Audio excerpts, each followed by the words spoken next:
అందరికీ వందనాలు. ఈరోజు దేవుని వాక్యం. నోటి మాటల చేత కలుగు నొప్పి నీకు తగులకుండా ఆయన నిన్ను చాటు చేయును. ప్రళయము వచ్చినను నీవు దానికి భయపడవు.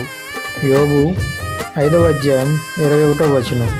నేను వెళ్ళే మార్గము నా యేసుకే తెలియును.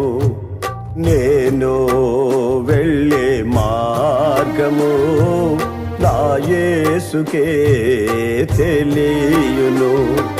శోధించబడిన మీదట నేను సువర్ణమై మారేదను.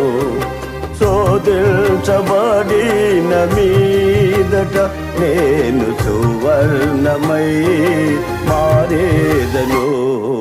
నేను వెళ్ళే మార్గము